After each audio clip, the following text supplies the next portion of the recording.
जिंदगी में हर एक को कुछ ना कुछ परेशानी तो होती ही है।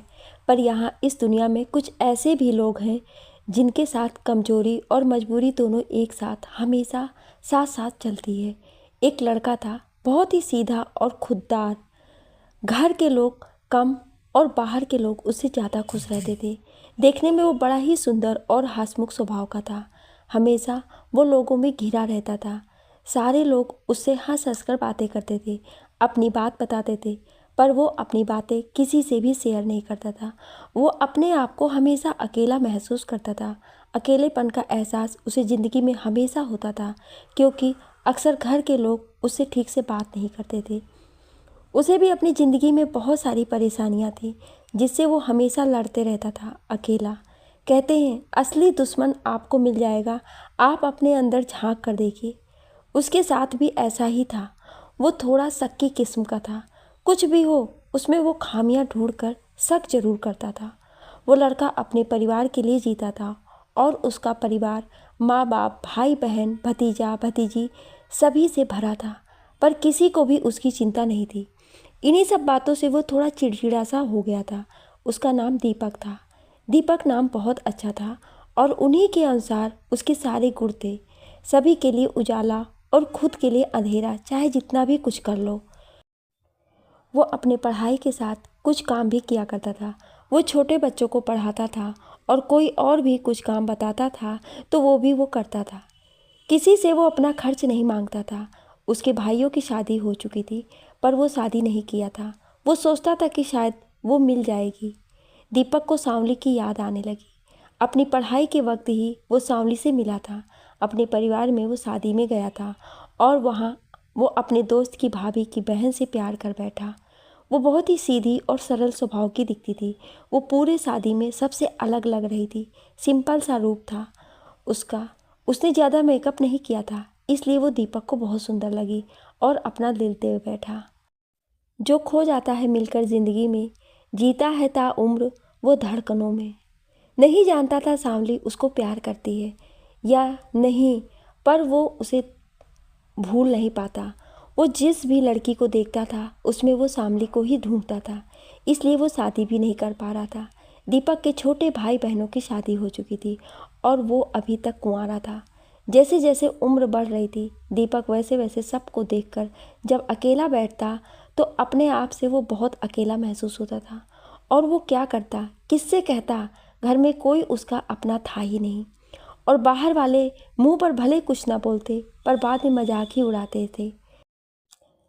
इसलिए वो किसी से कुछ भी नहीं कहता। जो बराबर के दोस्त थे वो उससे निजी तौर पर कभी कभी कुछ पूछ लिया करते थे और वो अपनी तरह से जवाब दे देता। दीपक हमेशा कहता शादी में उसे कोई इंटरेस्ट नहीं है। उसके परिवार में कमाई कम था और खर्च ज़्यादा थे, या कहिए खर्च करने वाले ज़्यादा थे। हमेशा वो सोचता कहाँ से क्या होगा। जैसे तैसे कुछ भी अच्छा करने का सोचता तो हमेशा काम बिगड़ ही जाता। इसी तरह से लगभग वो 28 से 30 साल का हो गया और अभी तक कुछ भी ऐसा समझ में नहीं आ रहा था। उसके घर में 2 जवान भाई की बेटी भी हुई जा रही थी। उसके घर में सबको उनकी फिक्र हो रही थी, पर दीपक के लिए कोई भी परेशान ना था। जब सोचता था जिस दिन बेटी की शादी करेंगे उसी समय उसका भी शादी करेंगे तो कुछ हेल्प हो जाएगा। एक दिन पड़ोस में एक नया परिवार रहने के लिए आया। सारे मोहल्ले में लोगों का ध्यान उधर ही था। जैसे कि अक्सर होता है, लोग नए नए होते हैं तो उन्हीं के बारे में बातें करते हैं। उसका हस्बैंड बैंक में था, उसके 2 बच्चे थे। बड़े ही अलग किस्म के लोग थे और लगता है घमंडी हैं। लोगों के मुंह पर तरह तरह की बातें हो रही थी। एक दिन दीपक के कानों में भी पड़ी। उसके कुछ दोस्त बातें कर रहे थे और देखो, ये तो वही है सामने घर में जो आई है, वही है ना, देखो देखो रागनी, वाह देखो कितनी खूबसूरत है, क्या स्टाइल है। सभी देख रहे थे। सभी ने दीपक से देखने को कहा, पर वो मना कर दिया। फेसबुक पर सभी उसकी तस्वीरों को देखकर बोल रहे थे। दीपक वहाँ से उठकर चला गया। इसी तरह कुछ दिन बीत गया। जब रागनी का पति ऑफिस चला जाता था तभी रागनी घर के बाहर छत पर दिखाई देती थी, या फिर कभी कभी उसके गाना गुनगुनाने की आवाज़ आती थी। कभी कपड़े फैलाने छत पर जाती, तो खुलकर मुस्कुराती हुई नजर आती थी, और जब उसका पति घर पर होता था तो वो कहीं भी दिखाई नहीं देती थी। शायद वो अपने पति से डरती थी। सारे मोहल्ले में उसके पति को देखकर लोग तरह तरह के ख्याल करते थे। कोई कहता था बहुत ही खड़ूस टाइप है, लगता है पता नहीं बेचारी कैसी रहती होगी उसके सामने, देखने में तो अजीब सा है, एकदम ही कड़ा चेहरा बनाकर रखता है हमेशा। और रागिनी देखने में सिंपल है पर कितनी अच्छी लगती है। जब बच्चों के साथ खेलती है तो वो बच्ची ही नज़र आती है, और कितनी मासूम है, उम्र का तो पता ही नहीं चलता है, लगता ही नहीं कि इसके ही बच्चे हैं दोनों। कुछ दिनों बाद एक दिन रागिनी दीपक की दुकान के सामने कॉस्मेटिक की दुकान में कुछ सामान खरीदने आई। तभी पहली बार दीपक ने उसे देखा और देखता ही रह गया। अरे ये क्या, ये तो शामली है। दीपक की दुकान में कुछ ग्राहक थे, वो उठकर जा भी नहीं पाया। थोड़ी देर के बाद जब ग्राहक चले गए तो वो अपनी इच्छा को रोक नहीं पाया और अपने दोस्त की दुकान में जाकर पूछा, ये कौन है? अरे वही तो है जो फेसबुक पर हम लोग देखते हैं, हमारे घर के सामने जो कुछ ही दिन पहले आई है। रागिनी का बड़ा ही खड़ूस पति है, इसका बेचारी पता नहीं कैसे रहती होगी। ये सब सुनकर दीपक परेशान हो गया। दीपक फेसबुक पर नहीं था। उसे ऐसी बेचैनी हो गई कि वो जल्दी एक दोस्त की मदद से अपना फ़ोन पर फेसबुक खोला, शामली का फ्रेंड रिक्वेस्ट भेज दिया। इधर रागिनी ने जब उसकी तस्वीर देखी तो अचानक से दिल की धड़कन बढ़ने लगी और वह उसे बहुत देर तक देखती रही। कितना इंतज़ार किया था उसने कि दीपक आएगा कभी फिर से और वो कह सकेगी कि वो भी उससे प्यार करने लगी है। शादी के समय दोनों जब बहुत हंस हंस कर बात कर रहे थे तो दोनों को ऐसा कुछ भी महसूस न हुआ, और इसी तरह हंसी मजाक के समय दोनों ने एक दूसरे को स्पर्श कर लिया। और मजाक करते समय दीपक का ध्यान कुछ और था और उसने शामली के गाल में एक किस ले लिया। इन्हीं सब छोटे छोटे बातों को वो भूल नहीं पा रही थी। ये उसका पहला एहसास था जो दीपक ने उसे दिया था। शायद वो उसी वजह से आज तक जिंदा थी, वरना जब से उसकी शादी हुई थी वो एक दिन भी पहले जैसा खुश नहीं थी। रागिनी का पति बहुत पैसे वाला था और वो हमेशा काम में ही बिजी रहता था। ऑफिस से घर, घर से ऑफिस, उसके बाद जब घर में होता तो अपने आप में ही उसे टाइम नहीं मिलता। वो उसे एक बार भी मुस्कुरा कर बातें नहीं करता था, हमेशा उसे डांटते रहता था। रागिनी सोचती उसने ज़रूर कोई पाप किया है। मैं जितना भी उसके करीब जाती हूँ और उसे ध्यान देती वो उतना ही परेशान करता है। आखिर किया क्या है उसने, उसे कोई फ़र्क नहीं पड़ता था। वो कोई भी कपड़े पहन ले, कैसे भी तैयार हो, बस वो चाहता था कि रागिनी सबके सामने अच्छे से रहे। इसलिए वो कुछ समय रागिनी को देता था ताकि लोग उसे ये ना कहें कि वो अपनी पत्नी का ख्याल नहीं रखता। अचानक से कुछ आवाज़ हुआ और रागिनी का ध्यान टूट गया। दीपक ने उससे मैसेंजर में बात की तो रागिनी उसे अपना नंबर दे दी और फिर दोनों की बातें होने लगी। शामली का स्कूल का नाम रागिनी था, पर दीपक को पता नहीं था और ना ही उसे अच्छा लगता था। फेसबुक पर उसे देखकर उसे बहुत गुस्सा आता था और कभी कभी सोचता था कि वो बदल गई है, पर जब वो बात करती तो सब कुछ भूल जाता और उसकी बातों में खो जाता था।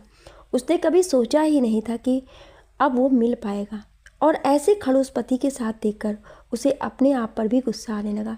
सोचने लगा कि उसकी जिद की वजह से वो वहाँ नहीं गया। बात करते समय शादी में रागिनी दीपक से बोली थी कि वो उसे प्यार नहीं करती। रागिनी मजाक से बोली थी और दीपक गुस्से में वहाँ से चला गया और दोबारा नहीं आया। और आज इस हालत में देखकर उसे बहुत बुरा लगता था। उसने अपने मन में सोच लिया कि क्या हुआ, शादी नहीं करेगा। रागिनी जब भी बात करती उसे बहुत समझाती, ज़िंदगी में आगे बहुत सारी कठिनाइयाँ होती हैं जिसमें पति पत्नी का साथ ज़रूरी होता है, इसलिए शादी कर लीजिए। दीपक कहता, खुश हो तुम अपनी शादी से? क्या होता है शादी करके, मेरे लिए मेरा पहला प्यार और एहसास ही बहुत है। जी लूँगा मैं उसके सहारे, उसे याद करके ही रह लूँगा। भगवान तुम्हें खुश रखे, तुम मुझे सलाह मत दो। रागिनी क्या करती, उसके बस में कुछ नहीं था और उसके 2 बच्चे भी थे, इसलिए वो उसका साथ भी नहीं दे सकती थी। वो अपने भविष्य को अच्छा करने के लिए अपने बच्चों का भविष्य को नुकसान नहीं पहुंचा सकती थी। कहते हैं प्यार अगर मिल जाए तो अपनी कसक खो देती है, और सच्चा प्यार मिल नहीं पाता। रागिनी अपना सफ़र कर रही थी अपने पहले एहसास के साथ, और उसकी ख्वाहिश भी वही थी, बिल्कुल 16 साल वाली। रागिनी बचपन में सोचती थी बड़े होकर उसकी ज़िंदगी बहुत मज़ेदार हो जाएगी, पर ये उसकी सबसे बड़ी भूल थी। दीपक और रागिनी के लिए उसका पहला एहसास ही सब कुछ था।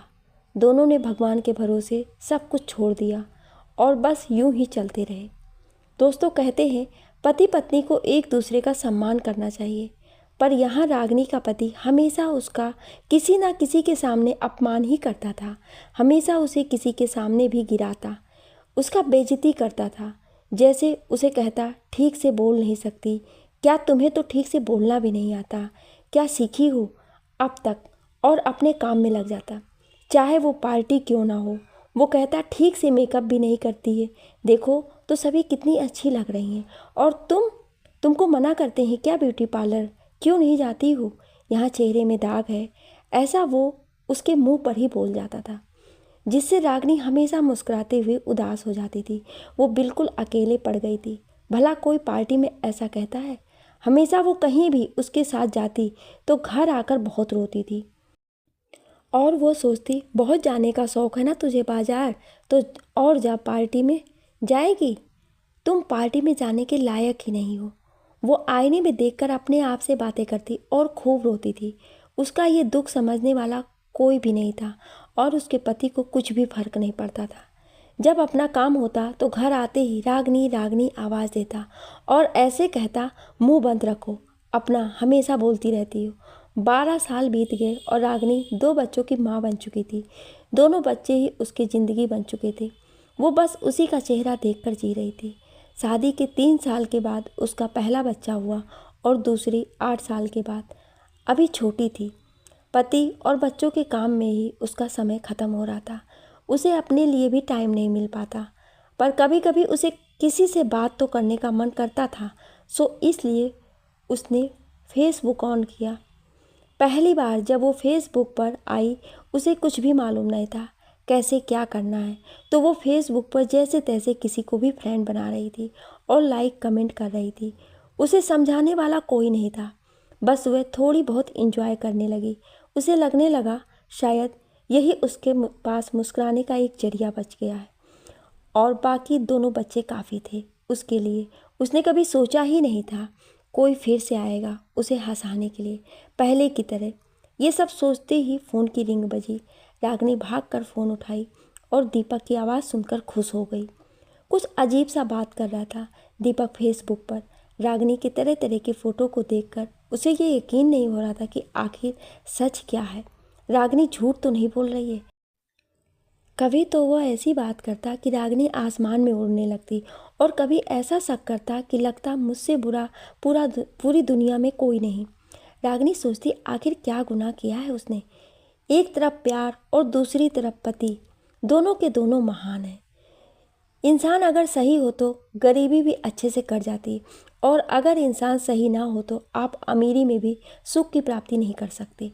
दीपक उसका बहुत बड़ाई करता, जितना वो थी भी नहीं। जब वो बात करती थी तो वो कहता, तुमसे अच्छा पूरी दुनिया में कोई नहीं है, कितनी सुंदर हो तुम, सिर्फ मेरी सांवली हो। मैं किसी रागिनी को नहीं जानता, वो तो कोई और है, मुझे उससे क्या, कोई कुछ भी लिखे मुझे फ़र्क नहीं पड़ता। और जब भी कोई उल्टे सीधे कमेंट करता, तुरंत भी उसका गुस्सा 7वें आसमान में चला जाता। फ़ोन करके कहता, अपने आप को क्या समझती हो, बहुत बदल गई हो तुम। वो कहता है, मैंने सुना है इंसान जब खूबसूरत हो जाता है और वह भी लड़की, तो उसे घमंड हो जाता है, और अपने आप को बहुत खूबसूरत समझती हो ना, इसीलिए बहुत भाव खाने लगी हो। और फेसबुक से जुड़े कितने सारे लड़कियों की फ़ोटो निकाल कर उसे भेज देता। देखो कितना सुंदर है, पर कुछ ना कुछ तो होगा, आखिर आई किस लिए है फेसबुक पर, देखो कितना सुंदर स्टाइल है। सब एक से एक हैं। तो रागिनी कहती, तो हम क्या करें, देख लीजिए उसी को, फिर मुझे क्यों तंग करते हैं। मैंने कब कहा मैं खूबसूरत हूँ, आप ही तो मुझे कहते हैं कि मैं खूबसूरत हूँ। और गुस्सा होकर फ़ोन काट देती। दीपक फिर उसे फ़ोन लगाता है और उसे बहुत दुलार कर कहता है, अरे मेरी प्यारी सांवली, तुम जैसी भी हो मेरी ख्वाबों की मलिका हो, लव यू। तुम ही तो हो सब कुछ जब तक मैं हूँ, और मेरे अंदर तुम्हारा दिल धड़क रहा है। तुम्हें कोई कुछ नहीं कह सकता। तुम इतनी सुंदर तो पहले ही थी, और अभी और भी खूबसूरत हो गई हो। मुझे जलन तो होगा ना। शामली हमेशा उसे सच ही बताती, पर उसे पता नहीं क्यों लगता कि वो उससे छुपाती है। बात बात पर कहता, बताओ शामली, आखिर सच क्या है। उसे हमेशा लगता कि आखिर वो फेसबुक पर क्यों आई। उसका पति देखने में तो खराब नहीं है, और वो भी कितनी सीधी थी पहले तो। अब ऐसा क्या उसे कमी थी जो वो दुनिया वालों से शेयर करना चाहती थी। दीपक सोचता, मैं तो गरीब हूँ। अगर शामली जैसी लड़की को कमी हो सकती है तो क्या मैं किसी भी लड़की को खुशी देने लायक हूँ। मेरे पास तो कुछ भी नहीं। और इधर शामली सोचती, दीपक इतना तो पहले ऐसा नहीं था, अब ऐसा क्यों हो गया। वो जितना भी दीपक को समझाने की कोशिश करती, वो उतना ही उससे अधिक बहस करता। घंटों इसी में वक्त बर्बाद करता और बाद में अफसोस भी करता रहता था। कभी कहता, तुम ही तो हो जिससे मैं सब कुछ कह सकता हूँ। तुम कोई साधारण लड़की थोड़ी ना हो, मेरे दिल की राजकुमारी हो तुम। मेरे दिल पर किसी और का अधिकार नहीं हो सकता, सिर्फ तुम्हारा ही अधिकार है और रहेगा हमेशा। तुम मेरी पहला एहसास हो, समझी। यहाँ मैंने किसी को भी आने नहीं दिया। अभी तक यहाँ मेरी शामली का ही अधिकार है। फेसबुक वाली जैसी तो कितनी सारी लड़कियाँ आई मेरे पास, पर मैंने किसी को भी आज तक नहीं देखा। दीपक को एक बुरी आदत भी लग गई थी, वो सिगरेट पीता था, पर उसके घर में किसी को भी पता नहीं था। वो हमेशा छुपाकर पीता था। रागिनी जब भी उसकी तस्वीर को देखती तो उसकी आंखें अजीब सी दिखाई देती। एक दिन उससे रहा नहीं गया। दीपक जब उससे बात कर रहा था तो उसने ध्यान नहीं दिया, वो सिगरेट पीते समय उससे बात कर रहा था। अचानक से रागिनी ने उससे कहा, आप क्या कर रहे हैं। कुछ नहीं, तुमसे बात कर रहा हूँ। और क्या कर रहे हैं। कहा ना कुछ नहीं। आप झूठ बोल रहे हैं मुझसे, आप अपने मुंह में कुछ लिए हैं। तो दीपक बोला, क्या क्या लिया हूँ। आप सिगरेट पीते हैं। दीपक, क्या। हाँ, आप सिगरेट पीते हैं। मैं कुछ समझा नहीं। दीपक घबरा गया। वो सोचा, इतने दिनों से पी रहा हूँ पर किसी ने नहीं जाना, पर इसे कैसे पता चल गया। फिर वो उससे पूछा, तुम्हें कैसे पता। मतलब कि तुम पीते हो ना। नहीं तो खाओ मेरी कसम। रागिनी उसके पीछे ही पड़ गई। बताओ दीपक, क्यों पीते हो तुम सिगरेट। फिर उसे अपनी सच्चाई बतानी पड़ी। दीपक ने कहा, 4 साल से पी रहा हूँ, पर आज तक किसी ने नहीं पूछा। तुम पूछ रही हो तो बता देता हूँ। मेरे दाहिने हाथ में फ्रैक्चर है और उसमें बहुत दर्द रहता है, और मेरे पास उसका इलाज कराने के लिए पैसे भी नहीं है।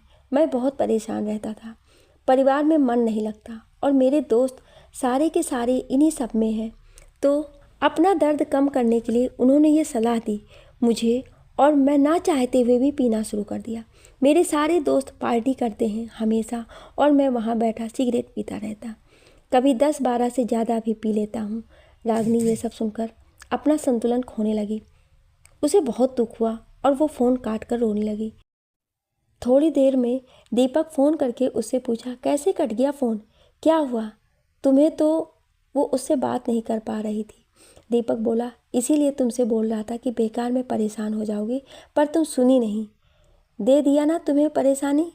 मैंने ये अच्छा नहीं किया। रागिनी बीच में ही बोल उठी, नहीं दीपक, परेशान तो मैं तब होती जब तुम मुझे नहीं बताते। अब तो मैं जान चुकी हूँ। अगर नहीं जानती तो ज़्यादा परेशान रहती। अब मैं पूछूंगी उससे जिन्होंने मुझे इस दुनिया में लाया है। उस ऊपर वाले से पूछूंगी, आखिर किया है क्या मैंने जो ये सब दिन दिखाना बाकी था।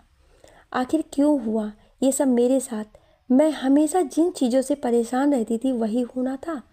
बचपन से ही मैंने उसकी पूजा की है, और उस भगवान ने मेरे साथ क्यों किया ऐसा। वो रोने लगी। रागिनी कुछ दिनों तक बहुत उदास रहने लगी। अपना पति आकाश, दोनों बच्चे और दीपक सभी के बारे में सोचते रहती। उसकी तबीयत खराब हो गई। 2 दिन फ़ोन नहीं आया। तीसरे दिन उसका पति जब ऑफिस चला गया तो उसने खुद ही फ़ोन किया और कहा, क्या हुआ बाबू, तुम मुझे फ़ोन क्यों नहीं की, कैसी हो तुम। बुखार में भी रागिनी एकदम से भावुक हो गई। बाबू सुनकर उसे बहुत अच्छा लगा।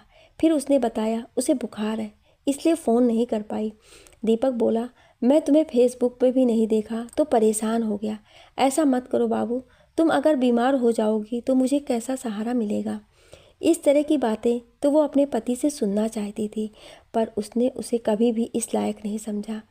आज जब वो ऐसे शब्द सुनी उसका मन बहुत ही खुश हो गया और फिर वो दीपक से बातें करने लगी और बोली, आपके मुंह से बाबू सुनकर तो लग रहा है मैं यूं ही बीमार ही रहूं, और हंसने लगी। तो दीपक उसे बड़े प्यार से डांटा और कहा, ऐसी बातें दोबारा मत कहना। मैं तो चाहता हूँ मेरी शामली हमेशा खुश रहे, मुस्कुराती रहे। आकाश का आने का टाइम हो रहा था। फिर शामली फ़ोन रख दी। रात का खाना खाने के बाद सभी सो गए, पर उसे नींद नहीं आ रहा था। सोचने लगी कैसे 12 साल पहले उसकी शादी हुई थी। आकाश देखने में बड़ा ही सीधा साधा था। सभी के मुंह पर यही बात थी, कितना अच्छा लड़का है, देखने में कितना सुंदर है। पर कौन जानता था इस सुंदर शक्ल के पीछे क्या है। शादी की पहली रात ही उसने शामली को अपने बारे में बताया कि वह किसी और लड़की से प्यार करता है और एक उसकी गर्लफ्रेंड भी है जहां वो अपना समय बिताता था। शादी के पहले वो बड़े वक्त से सभी बातों को बता रहा था और शामली सभी सुन रही थी। शामली का मन घबरा रहा था, पर उसके पति को कुछ फर्क नहीं पड़ रहा था। वो अपने प्यार के बारे में बताकर खुश हो रहा था। ये भी नहीं सोचा कि आज उसकी पहली रात है। उसके बाद बहुत कुछ बोलता रहा। फिर सुबह जल्दी ही हो गई। बहुत बड़ी फैमिली में उसकी शादी हो गई थी। सभी लोग अलग अलग तरह की बातें कर रहे थे, जिससे यही समझ में आ रहा था कि आकाश बहुत ही सीधा है। सीधा साधा आकाश ऐसा होगा, रागिनी ने सपने में भी नहीं सोचा था। शुरू से ही वो रागिनी से सिर्फ अपने काम से ही बात करता था, वरना रात से सुबह, सुबह से रात उससे किसी भी बात से कोई फ़र्क नहीं पड़ता था। रागिनी शुरू से ही आकाश से बात करने के लिए तरस जाती थी। वो अपने साथ उसे बहुत करीब तभी लाता जब उसकी ज़रूरत होती, वरना उसकी तरफ देखता भी नहीं था। शादी के 2 महीने बाद वो उसे पहली बार मार्केट ले गया और उसे बोला, तुम्हारे साथ तो मार्केट चलने में भी शर्म आ रही है। तुम तो बिल्कुल गंवार के जैसी घूंघट में चल रही हो। तुम्हें कुछ भी अकल नहीं है। इसमें रागिनी की क्या गलती थी।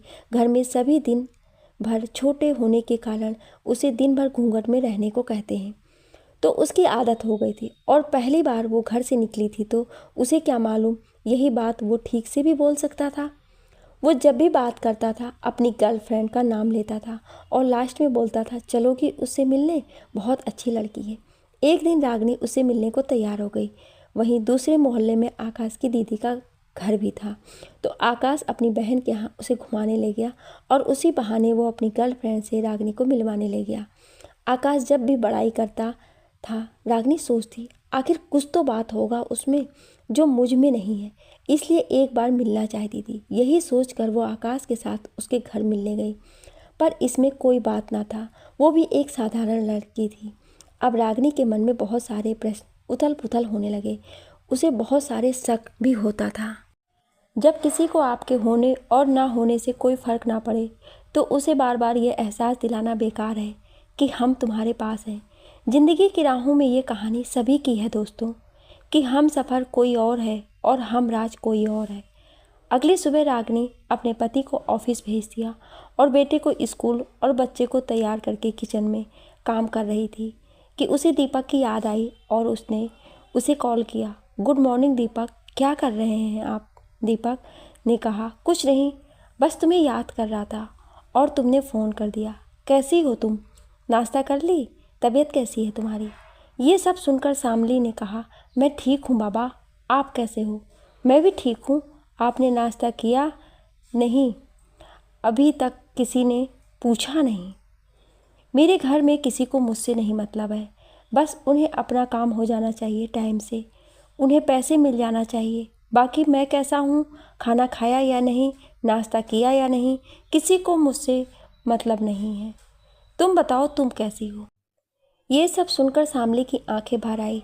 फिर भी उसने बातें बदल कर कहा, आपको याद है दीपक, हम लोग कैसे शादी में एंजॉय किए थे और कैसे आपने मुझे, आप बहुत ही शरारती थे। उस वक्त ये सब कैसे हुआ? दीपक, क्या आपको कोई लड़की पसंद नहीं आई? दीपक ने बताया, तुमने मना कर दिया तो मुझे बहुत बुरा लगा और मैंने उसी दिन सोचा कि मैं किसी और से प्यार नहीं करूँगा। और मुझे जब भी किसी भी लड़की को दिखाया जाता तो मुझे कोई पसंद नहीं आती। एक लड़की में तुम्हारा चेहरा दिखा तो मैं सोचा चलो ये ठीक है, पर जैसे ही मैंने उससे थोड़ी बात करने की कोशिश किया तो वो भाव खाने लगी, तो मैंने उसे मना कर दिया। और एक लड़की और मिली, मेरे चचेरे भाई की साली, तो वो मुझे देखकर बोली, मुझसे शादी करना चाहती है। मैंने मना किया तो वो मुझसे उदास हो गई। मैंने जब उससे गौर किया तो वो तुम्हारी जैसी लग रही थी, पर तुम्हारी जैसी थी नहीं। मैंने उस वक्त उसे खुश करने के लिए कहा, ठीक है, पर अपने पापा से बात कर लो। तो वो मुझसे बोली कि आप अपनी कमाई थोड़ा ज़्यादा बता देना, मैं अपने पापा से झूठ बोल दूँगी, बाद में सब ठीक हो जाएगा। ये सुनकर मुझे बहुत बुरा लगा, तो मैंने कहा मैं उससे शादी नहीं कर सकता। वो थोड़ा गुस्सा हो गई और मुझे बुरा बुरा बोलने लगी। कहने लगी, मैंने तो तुम पर तरस खाकर शादी के लिए बोला था, तुमसे बहुत अच्छा लड़का मिल जाएगा मुझे। वह तो तुम मुझे देखने में बहुत अलग लग रहे थे, इसलिए मैंने कहा माफ़ कर देना, मैं अपने पापा की पसंद के लड़के से शादी करूँगी, तुम्हारी तरफ देखूँगी भी नहीं। और इसी तरह से जब भी किसी की बात होती, किसी ना किसी वजह से समाप्त हो जाती और मैं तुम्हें भूल नहीं पाया। दोनों बातें करते करते एक दूसरे में खो गए। तभी दीपक ने कहा, और तुम बताओ, तुम्हें मेरी याद कभी नहीं आई? शामली ने कहा, मैं तो आपको कभी भूल ही नहीं पाई, और भगवान ने मेरे साथ जैसा किया कैसे भूल पाती आपको। आपका वो प्यारा सा एहसास ही तो मुझे ज़िंदा रखा है, वरना मेरी ज़िंदगी में मेरे ये दोनों बच्चे ही हैं। मैंने तो आपसे मजाक में कहा कि मैं आपसे प्यार नहीं करती, पर मैं उस दिन के बाद केवल आपके ही सपनों में खोई रहती थी। जब आप वहाँ से चले गए तो मुझे हर तरफ आप ही दिखाई देते थे, और आपसे किए गए बात और शैतानियाँ हर तरफ नज़र आती। मैंने सोचा कि आप आएंगे तो मैं आपसे बोलूँगी, मुझसे गलती हो गई, मुझे माफ़ कर दीजिए, पर आपने मुझे कभी मौका ही नहीं दिया। मैंने आपका बहुत इंतज़ार किया, पर किसे कहते, मुझे आपके बारे में कुछ मालूम नहीं था। मैंने कई बार सोचा कि मैं शादी नहीं करूँगी, पर लड़की होने के कारण मैं अपने माँ पापा को मना नहीं कर पाई, और 2 साल के बाद मेरी शादी हो गई। आपको मना करने की सज़ा मुझे मेरे पति ने पहली ही रात को दे दी। उन्होंने किसी और से प्यार करने का बताकर, और वह फूट फूट कर रोने लगी। दीपक परेशान हो गया और कहा, तुम्हारे साथ क्या हुआ बाबू, मुझे कुछ बताओ ना, मैं भी सुनना चाहता हूँ। तुम्हारे बहुत सारे तस्वीरों को गौर से देखा है, मैंने कहीं भी तू खुश नहीं दिखाई देती। वो कैसा बेरहम इंसान है जो तुम्हें प्यार नहीं करता। तुम्हें देख कर तो लगता ही नहीं 14 बरस बीत गए, अभी तक तुम वैसी ही दिखाई देती हो। शामली ने कहा, शादी के बाद जब आकाश ने मुझे सब कुछ बताया तो मैंने उनसे कहा कि शादी क्यों नहीं की, तो उन्होंने पिताजी का डर बताया। तो इसमें मेरी क्या गलती है, मुझे शादी नहीं करनी चाहिए थी। उनकी तबीयत बहुत ख़राब रहती थी, मैंने उनकी बहुत देखभाल की, पर उन्हें मुझसे कभी वैसा प्यार नहीं हुआ जो मैं चाहती थी। 3 साल तक मैं बहुत अकेली पड़ गई थी। मैंने बहुत जिद से अपना एक बेटा लाया। आकाश को उसमें कोई इंटरेस्ट नहीं था, वो बस सामान ला कर दे देता, बाकी वैसा कुछ भी नहीं था। मेरे ससुराल में परिवार तो बहुत बड़ा है, पर किसी को कुछ मतलब नहीं, इसलिए मैं किसी को कुछ कर भी नहीं पाती। कोई भी शादी पार्टी उनके साथ आज तक कहीं भी कुछ समझ में नहीं आता। दीपक, मैं आपसे कुछ भी नहीं छुपा रही हूँ। आपको 12 साल की बातें थोड़ी ही देर में कैसे कह दूँ, बोलिए। पर मैंने उसे प्यार करने की सारी कोशिशें की। अचानक से रागिनी बोली, दीपक, तुम मुझसे प्यार करते हो ना? क्या तुम ये सिगरेट छोड़ नहीं सकते? देखो मैं आ गई हूँ ना, तुम्हारी शामली। तुम जब चाहो मुझे अपने मन की बात बता सकते हो, मैं भी मन से तुम्हारी ही हूँ। दीपक, मैंने तुम्हारे जाने के बाद तुम्हें बहुत याद किया। मैंने बहुत सारे सपने देखे, माँ, पिताजी और तुम्हारे भाई बहन सभी शामिल होते थे, उसमें मैं सच बोल रही हूँ। दीपक, मेरा यकीन करो, मैं भी तुमसे प्यार करती थी, और मैंने मजाक से कहा था। सब इन 14 सालों में मैंने कभी भी तुमसे अपने आप को अलग नहीं पाया। मैं वो पहला एहसास अभी भी नहीं भूल पाती जब तुमने मेरे अंदर प्यार जगाया, जब हम अचानक से तुमसे टकरा गए थे और तुमने मुझे पकड़ लिया। और उस दिन जब मैं बालकनी से देख रही थी तो तुम मुझे प्यार से देख रहे थे, और अचानक से गायब होकर मेरे पास आकर पीछे से पकड़ लिया और मुझे किस किया था। अचानक से मैं घबरा गई थी। लव यू दीपक, मैं तुम्हारे उस प्यार को आज तक नहीं भूल पाई हूँ। आज भी मिस करती हूँ उन पलों को याद करके ही तो मैं जिंदा हूँ, वरना अब तक मर जाती तुम्हारी सामने। चुप करो, जब से तुम्हारा बकवास सुनते जा रहा हूँ। अब से मेरे रहते तुम मरने की बात मत करना, या तो मुझसे बात ना करना, समझी? दीपक ने बड़े ही प्यार से शामली को डांटा। दीपक जैसे जैसे आकाश के बारे में जानता उसे बहुत गुस्सा आता। वो पहले ही दिन से उसे भाई बना लिया था और जैसे जैसे वो जानता गया उसका गुस्सा बढ़ता जाता था। दीपक सोचता था कि पैसे की प्रॉब्लम ही बहुत बड़ी होती है, पर यहाँ तो पैसा होकर भी परेशानी था। कहते हैं जब एक मर्द की जेब में पैसा है तभी उसे अच्छा लगता है, और एक औरत के लिए उसका पति जब उसकी बड़ाई करे तो वो खुश रह सकती है। ये एक बहुत बड़ी सच्चाई है और दोनों के दोनों में यही प्रॉब्लम थी।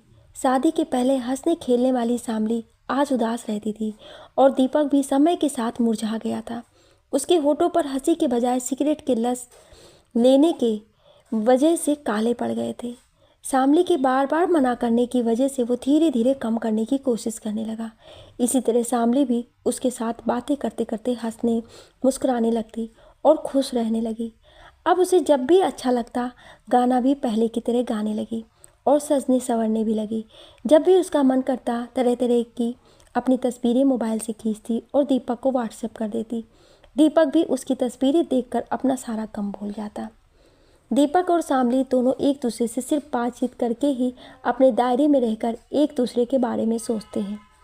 एक दिन दीपक अपने दोस्तों के साथ बैठा था, तब उनके दोस्त बोल रहे थे, ये रागनी तो देखने में सीधी लगती है, लेकिन इसके कितने सारे फ्रेंड हैं, कहीं ना कहीं तो सेटल जरूर होगी। आजकल की लड़कियां दिखती कुछ और है, होती कुछ और है। सामने से देखने में तो सीधी लगती हैं और फेसबुक पर अपना स्टाइल दिखाती हैं। दीपक से यह सब सुना नहीं गया और वो अपने दोस्तों से झगड़ा करने लगा। तो एक ने कहा, क्यों, तेरी कोई लगती है क्या? दीपक जोश में कह बैठा, हाँ, मेरे दिल पर राज करने वाली है वो, जिसके लिए मैंने अभी तक शादी नहीं किया, समझा? भाभी है तेरी, अगली बार अगर कुछ कहा ना तो तुम्हारी खाल खींच लूँगा, समझा? उनके दोस्त उस पर हंसने लगे। अभी होश में आ जा, समझा? सोया है क्या? वो तुम्हारी गर्लफ्रेंड नहीं है और ना ही तुम्हारी पत्नी है, वो किसी और की पत्नी है। और सभी ज़ोर ज़ोर से हंसने लगे।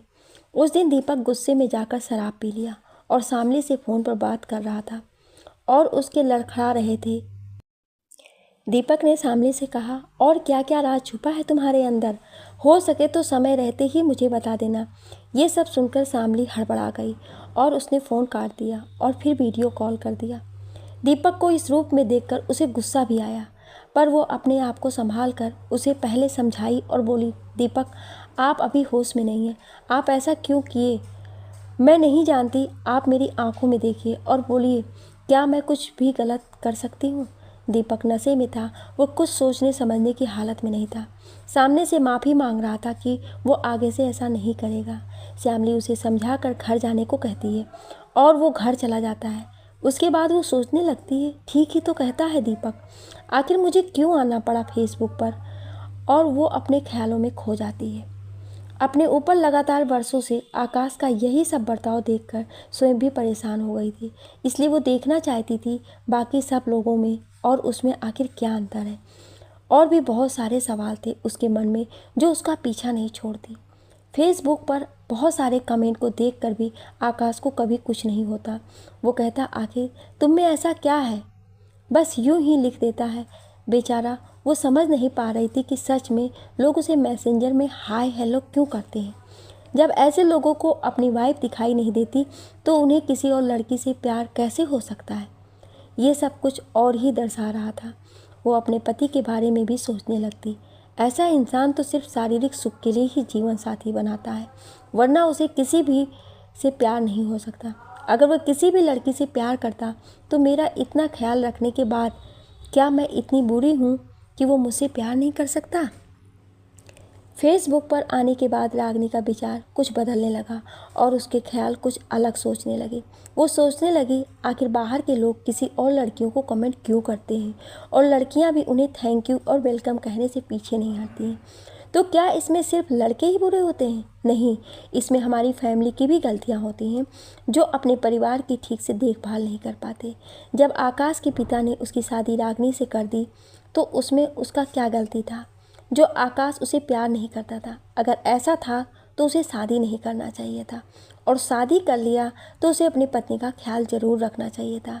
दोस्तों, अगर इन सब छोटी छोटी बातों का ध्यान अगर हर पति पत्नी रखे तो किसी की भी पत्नी प्यार पाने के लिए अपना पहला एहसास को भी भूल सकती है। अगली सुबह रागिनी बहुत परेशान थी। वो सोच रही थी ये सब कैसे ठीक होगा। वह दीपक के बारे में परेशान हो रही थी, पता नहीं कैसा है। मन में सोच रही थी कि मैं अब दीपक की शादी करा कर रहूँगी। ज़रूरी नहीं कि शादी के बाद उसके जीवन में खुशी नहीं आएगी। सब लोग एक से नहीं होते हैं। सब ठीक हो जाएगा। और दीपक से बात करने का टाइम हो रहा था और वह उसके फ़ोन का इंतज़ार करने लगी। अनुभव कहता है चुप रहना ही अच्छा होता है। मुश्किल रास्तों से वो घबराए। मुश्किल राहों अक्सर खूबसूरत मंजिल तक ले जाता है। दीपक और शामली बहुत दिनों तक एक दूसरे से बातें करते और अपना सुख दुख बांटते रहते थे। दीपक के घर में गरीबी होने के कारण पैसों की हमेशा तंगी रहती थी। उसके बावजूद उसके घर में लोग जैसे तैसे एंजॉय करके मुसीबत बढ़ाते रहते थे। वो हमेशा परेशान हो जाता था और जाने अनजाने जब भी शामली उससे बात करती तो आसानी से गुस्सा हो जाता।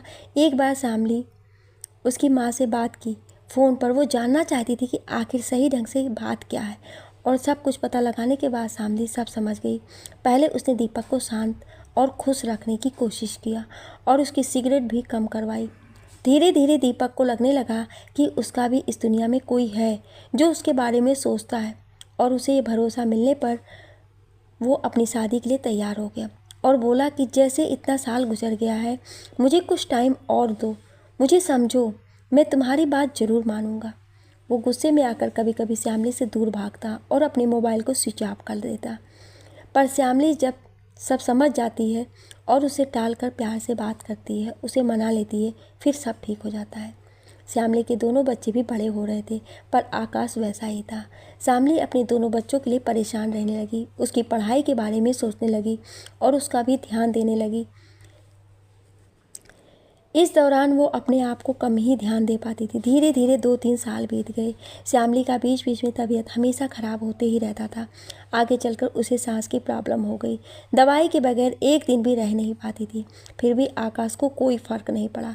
बस दवाई टाइम से ला देता था श्यामली के कहने पर। दीपक को ये नहीं पता था। धीरे धीरे दीपक का दुकान भी बहुत अच्छा चलने लगा और वो खुश रहने लगा। अब उसे भी सपने देखने में मन लगने लगा और वो श्यामली से बात करने के बाद में अकेला महसूस करता और निजी कामों में भी उसे परेशानियां बढ़ने लगी। उम्र भी हो रहा था। इन सबको देखकर जब एक लड़की का रिश्ता आया तो देखने के लिए तैयार हो गया। लड़की बहुत सिंपल ही थी तो वो मना नहीं कर पाया और श्यामली को उसकी फ़ोटो दिखा दिया। उसके घर में भी सभी चाहते थे उसका शादी हो, तो आखिर वो तैयार हो गया। कई बार श्यामली से उसके बारे में पूछा तो तुम कुछ उदास क्यों रहने लगी हो, तो वो अपने बच्चों के बारे में बता कर बात को टाल दी। दीपक की शादी का दिन करीब आ गया। वो चाहता श्यामली भी उसकी शादी में आ जाए, पर यह संभव नहीं था। वो आकाश से कैसे बताती, ये बोलकर बात को टाल दी।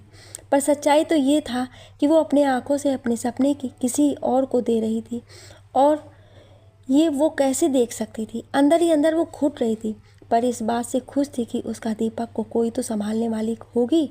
कविता नाम था उसका, और शादी के पहले ही दिन वो किसी लड़की के जीवन में दुख नहीं देना चाहती थी। ये सब सोचकर मना कर दिया और बोली, दीपक घबराते क्यों हो, मैं हूँ ना तुम्हारे साथ, तुम्हारे दिल में। मैं वीडियो कॉल करूँगी और उस दिन आपको देखूँगी। आखिर मेरा दीपक दूल्हा बनने वाला है और ये इसके लिए बहुत बड़ी बात है। सोच रही थी और उसकी आंखों से झरने बह रहे थे, पर वो खुशी के थे। कुछ दिन पहले ही आकाश उसे बताया था कि उसका ट्रांसफ़र होने वाला है फिर से, और वो कहीं और शिफ्ट होने वाली है। इसलिए भी रागिनी चाहती थी कि कुछ दिन में दीपक को शादी हो जाए ताकि वो आराम से कहीं और रह सकती थी, अपने पहले एहसास के साथ जिसने उसका साथ अभी तक दिया था, जो हर मुसीबत में उसके साथ उसके ख्वाबों में आकर कहता था, मैं तुम्हारे साथ हूँ हमेशा। सच्चा प्यार हमेशा एक दूसरे की खुशी चाहता है और उसका साथ हमेशा देता है। रागिनी का उम्र भी 35 से ज़्यादा हो रहा था। वो भी अपनी शादी का अच्छे समय गंवा चुकी थी। अब वो भगवान के भरोसे सब छोड़कर बस अपना जीवन व्यतीत करने लगी, और समय देखकर वो दीपक को बता दी कि उसे छोड़कर अब वो दूसरे शहर जाने वाली है। दीपक थोड़ा उदास हो गया, पर कुछ कर नहीं सका। मुझे पता ही नहीं चला श्यामली कब 4 साल बीत गए। मैं तुम्हारे बिना कैसे रहूँगा। श्यामली हंसकर बोली, बुद्धू, तुम्हारी वाइफ के रूप में मैं ही तो हूँ। तुम जितना उसे चाहोगे मुझे खुशी मिलेगी। तुम खुश होगे तो मैं भी अपने आप ही खुश रहूँगी। कहते हैं प्यार में ये बात बहुत महत्व रखता है, जिसे चाहो उससे कुछ मत चाहो। देखते ही देखते हुए समय भी आ गया। आकाश का ट्रांसफ़र हो रहा था। आकाश और रागनी और दोनों बच्चे कहीं और जा रहे थे। रागनी ने दीपक को फ़ोन करके उसे लास्ट बार देखने की ख्वाहिश की और कहा, मैं जा रही हूँ, मुझे विदा करने नहीं आओगे ना? दीपक, बस एक बार में तुम्हें दूर से ही सही देखना चाहती हूँ। क्या तुम मुझसे मिलने स्टेशन आ रहे हो? बोलो। दीपक ने भी भरा हुआ स्वर में जवाब दिया, इतनी जल्दी? हाँ ज़रूर आऊँगा, और फ़ोन काट दिया। दूसरे दिन श्यामली अपने दीपक को छोड़कर उससे दूर जा रही थी और दीपक उससे मिलने के बाद जब घर आया तो बहुत उदास था। तभी उसकी पत्नी कविता हाथ में पानी का गिलास लेकर आई और उससे कुछ बोली।